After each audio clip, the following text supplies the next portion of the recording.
Hey, welcome back. Ken English content-ийн маань 17 дахь дугаар хэлгээд бэлэн болоод байна. Энэ удаагийн дугаар дээр бүгдээрээ Friends телевизийн цуврал киноны 1-р бүлгийн 3 дугаар ангийн хэсэгчлэн үзэж, амьдралд хэрэгтэй харилцан ярианд түгээмэл ашиглагддаг өгүүлбэрүүдийг болон шинэ үгсийг бичиж тэмдэглэж авцгаая. Өмнөх дугаар дээр article буюу ялгац гишүүний талаар үзсэн бол энэ удаагийн дугаар дээр parts of speech буюу үгсийн аймгийн талаар үзэх болно. Мөн төгсгөлд нь би та бүхэндээ how to talk about something you are working on буюу яг одоо ажиллаж хийж байгаа зүйлийнхээ талаар хэрхэн англиар ярих тухай зааж өгнө. Та бүхэн бидэнд урам хайрлаад энэхүү сугийг маань subscribe хийгээрэй. Манай YouTube сугийг сонсоогүй мэдээгүй олон хүмүүс байгаа бах. Тийм болохоор та бүхэн миний хийж буй контентыг дэмжиж өөрсдийнхөө social хаягууд дээр заавал share хийгээрэй. Мөн лайк дарж, комент бичгээ мартаж болохгүй шүү. За ингээд хичээлд орцгоё. No, loosely translated, we should do this again means you will never see me naked. Since when? Since always. It's like dating language, you know. Loosely translated, we should do this again means you will never see me naked. Задгаа орчуулбал бид үүнийг дахиж хийх хэрэгтэй гэдг нь чи намайг дахиж хизээч нүцгэн байхыг харахгүй гэсэн үг.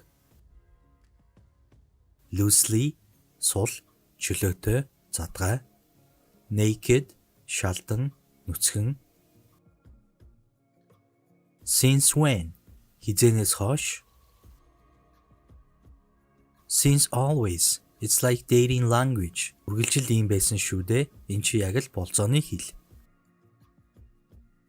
Like, it's not you means it is you.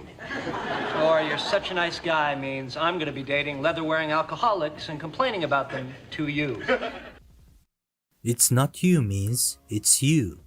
Чи бишээ гэсэн нь чи шүү дээ гэсэн утгатай. You are such a nice guy means I'm gonna be dating leather-wearing alcoholics and complaining about them to you.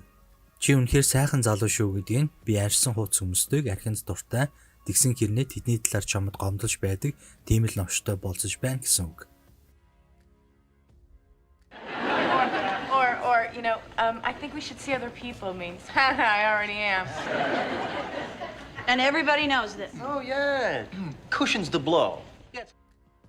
Or you know, I think we should see other people means haha, I already am. Эсвэл юу гэж хэдүүлээ нөгөө хүмүүстэй уулзах хэрэгтэй гэж би бодож байна гэсэн нь хаха, би аль хэдийнэ уулзчихсан гэсэн үг. And everybody knows this. Тэгээд бүх хүн үнийг мэддэг гэж юу?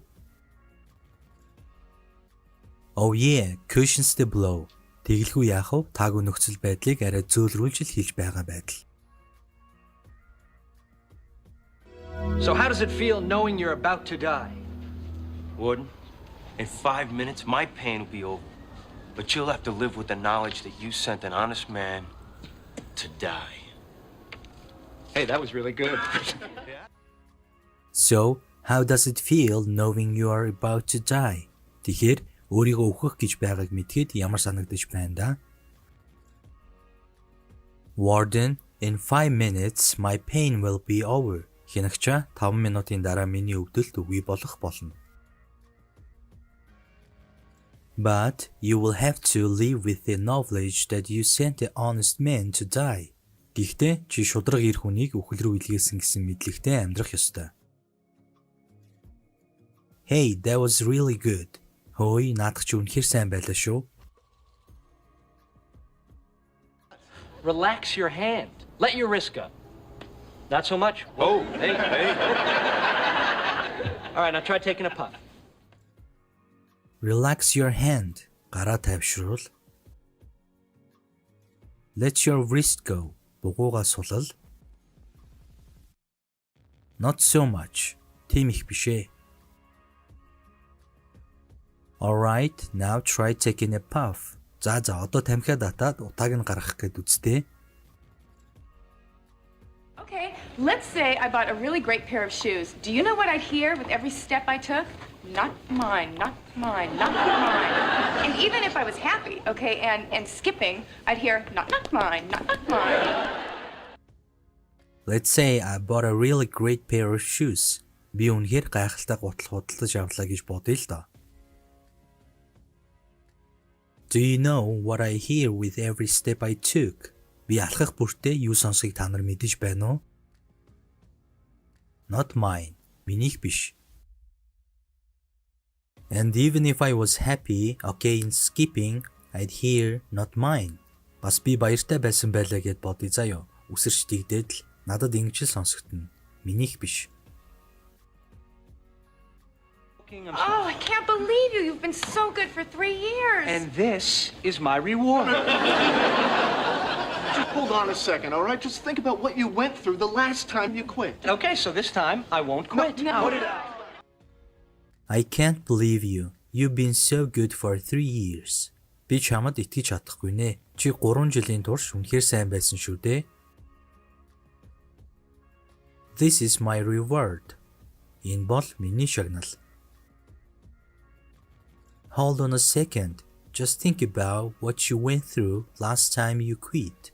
Түр хүлээгээрээ зүгээр л чи хамгийн сүүлд тамхинаас гарч байсан үеэ бодоод үзтээ.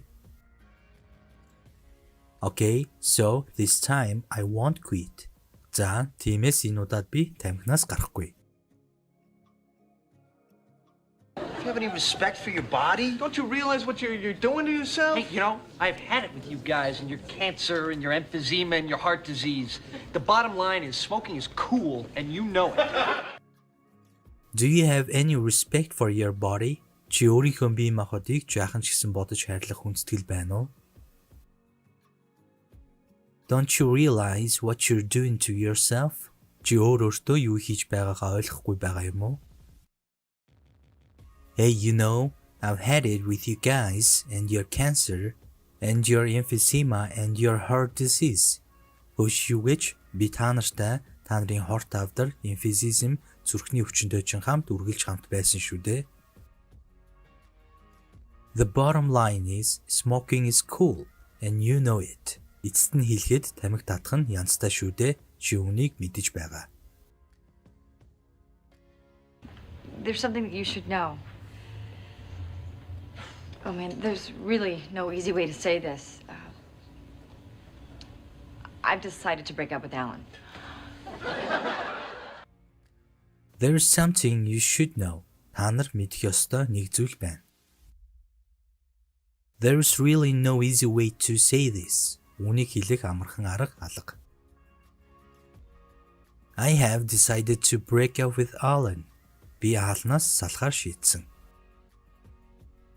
За ингээд бүгдээрээ Friends телевизийн цуврал киноны 1-р бүлгийн 3-р ангийн хэсэгчлэн үзэж амьдрал хэрэгтэй харилцан яриан түгээмэл ашиглагддаг 31 өгүүлбэрийг бичиж тэмдэглэж авлаа. Одоо бүгдээрээ дараагийн хэсэг болох дөрмийн хичээлд орцгоё.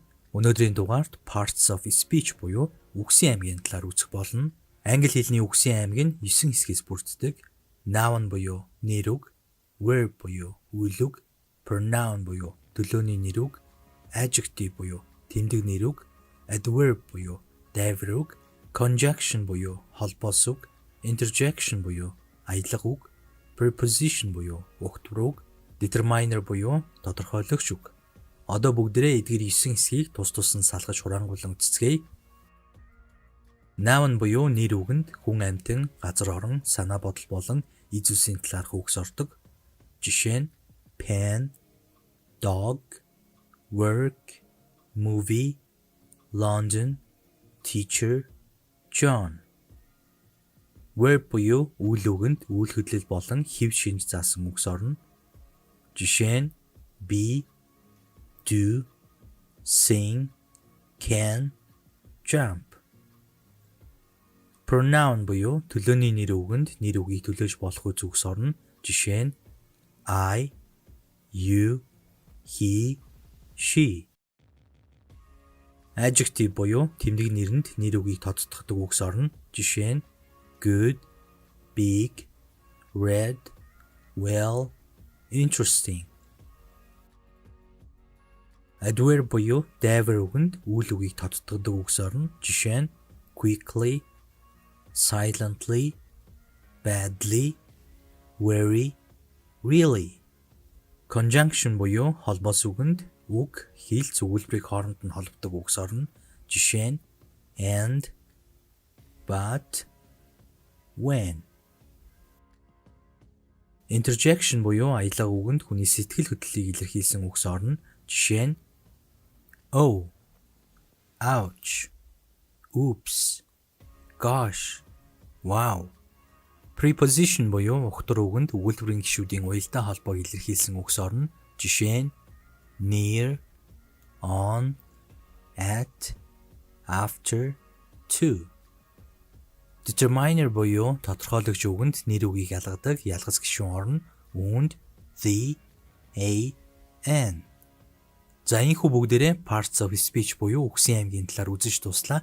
Дараагийн хичээлүүд дээр зарим чухал хэсгүүдийг нь тусгаалan авч үзэх болно. Та бүхэн асуух зүйл байвал комент бичээрэй.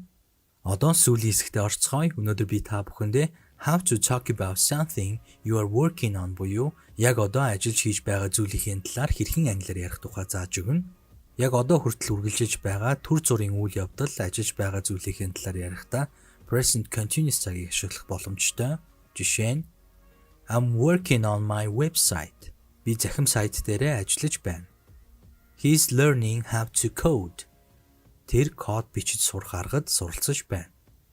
She's studying for examination. Тэр шалгалтандаа бэлдэж хичээллэж байна. We aren't working at the office right now. Бид яг одоо офис дээрээ ажиллаагүй байна. What are you doing? Чи юу хийж байгаа юм бэ? What is she working on? Тэр юун дээр ажиллаж байгаа юм бэ? Who is he talking to? Тэр хинтээ ярьж байгаа юм бэ? Where are they going? Тэд нар хаашаа явж байгаа юм бэ? Өнгөрсөн цагт эхлээд одоо цаг хүртэл үргэлжилж буй үйл явдал болон ажиллаж байгаа зүйлийн талаар ярихдаа present perfect цагийг ашиглах боломжтой. Жишээ нь I have finished my to-do list for today. Би өнөөдрийн хийх ажлынхаа жагсаалтыг дуусгачихлаа. He hasn't submitted the paperwork yet. Тэр хараахан бичиг баримтуудаа илгээгээгүй байна. She hasn't finished the proposal. Тэр төслөө хийж дуусгаагүй байна. We haven't taken a break today. Бид нар өнөөдөр завсарлага аваагүй байна. What have you done today? Чи өнөөдөр юу хийж гүйцэтгэсэн бэ? Where has my boss gone? Дарга хаашаа явчихсан юм бэ? Who has she spoken to? Тэр хинтээ ярьж байсан бэ? Өнгөрсөн цагт эхлээд одоо цаг хүртэл үргэлжилсээр байгаа ирээдүйд ч гэсэн үргэлжилж байх үйл явдал ажиллаж хийж байгаа зүйлийн талаар ярихдаа present perfect continuous цагийг ашиглах боломжтой. Жишээ нь I have been cooking dinner for 2 hours. Би 2 цагийн турш оройн хоолоо хийж байна. He has been building his website since last month. Тэр өнгөрсөн сараас хойш өөрийнхөө вебсайтаа бүтээж байна. My friend has been advertising her business in a local magazine for 6 months. Найз маань 6 сарын турш орон нутгийн сэтгүүлдээр бизнесээ сурчилж байна. What have you been working on recently? Чи сүүлийн үед юунд дээр ажиллаж байна да? Who have you been talking to today? Чи өдөржингөө хинтээ уцаар яриад байгаа юм бэ? За ингээд миний бэлтгэсэн кино English видео контентын маань 17 дахь дугаар та бүхэндээ хүрлээ. Манай YouTube сувгийг сонсоогүй мэдээгүй олон хүмүүс байгаа байх тийм болохоор та бүхэн миний хийж буй контентыг дэмжиж өөрсдийнхөө сошиал хаягууд дээр заавал шеэр хийгээрэй. Мөн лайк, комент, тэгээд subscribe дарахаа бүү мартаарай. Дараагийн дугаараар уулзлаа. Түр баяртай.